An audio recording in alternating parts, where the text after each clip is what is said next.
আসসালামু আলাইকুম প্রিয় বন্ধুগণ, আপনারা নিশ্চয়ই জানেন যে আরব সাগর বা লোহিত সাগরে সার্বক্ষণিক মার্কিন পাহারা থাকে। ইরান থেকে ইয়েমেনে অস্ত্রশস্ত্র সরবরাহ ব্যবস্থা সঙ্গীন অবস্থায় পড়েছে। এদিকে হুতিদের আক্রমণাত্মক মনোভাব কমে এসেছে। সাম্প্রতিক সময়ে হুতিদের আক্রমণাত্মক মনোভাব কমার পাশাপাশি তাদের অস্ত্র সম্ভারও ফুরিয়ে এসেছে। আন্তর্জাতিক বাহিনীর নজরদারিতে গোটা আরব সাগর।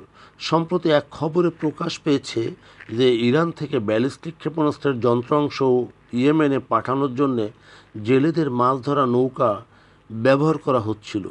যদিও এটি 2024 সালের ঘটনা, তবে সাম্প্রতিক সময়ে মার্কিন আদালতে সেটির বিচার কার্য সম্পন্ন হয়েছে। মার্কিন আদালতে ধৃত ব্যক্তিকে 40 বছরের কারাদণ্ড প্রদান করা হয়েছে।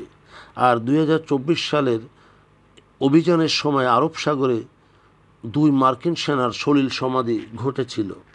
তবে মার্কিনীদের ধারণা ছিল তাদের টহল জাহাজের পাশাপাশি দৈনন্দিন মাছ ধরার কাজে নিয়োজিত ওরা হয়তো সাধারণ অন্যান্য জেলেদের মতোই হবে, কিন্তু না। ইউনুস নামে সেই ছোট্ট ইঞ্জিন চালিত নৌকায় থাকা বড় বড় প্যাকেটের মধ্যে লুকানো ছিল ক্ষেপণাস্ত্র যন্ত্রাংশ, যা দ্বারা ব্যালিস্টিক ও ক্রুজ ক্ষেপণাস্ত্র নির্মাণ করা যায়। জীবনবাজির এই কাজে নামার আগে পাওলান তার প্রিয় স্ত্রীকে ফোনে বলেছিল, তুমি দোয়া করো যেন সহি সালামতে ফিরে আসতে পারি।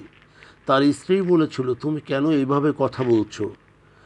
ফিরে আসতেও পারো আবার নাও পারো। তখন পাওলান তার স্ত্রীকে বলেছিল, আমার কাজের ধরনই এরকম।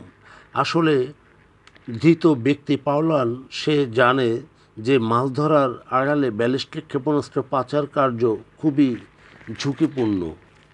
জেলেবেশি এই পাওলানকে দেওয়া হয়েছিল 1400 মিলিয়ন রিয়াল, যা মার্কিন ডলারে দাঁড়ায় 33,274 ডলারে।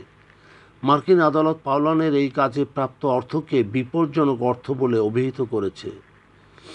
তাদের ক্ষেপণাস্ত্রের কার্যক্রমটা ছিল খুবই ঝুঁকিপূর্ণ। একটি বৃহত্তর অভিযানের অংশ হিসেবে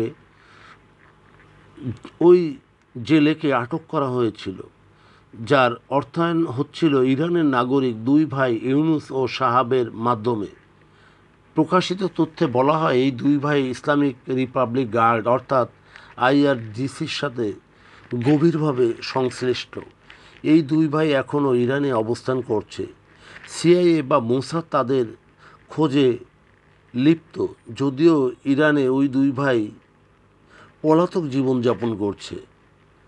পাওলানের এর আগেও কয়েকটি সফল পাচার কার্য সম্পন্ন করেছিল।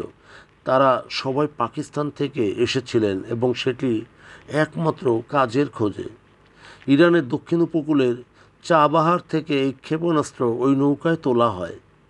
প্রিয় বন্ধুগণ, যদি আমাদের এই তথ্য গল্প আপনার ভালো লাগে তাহলে লাইক এবং শেয়ার দিন, এবং আজ আমাদের সঙ্গে থাকার জন্যে ধন্যবাদ।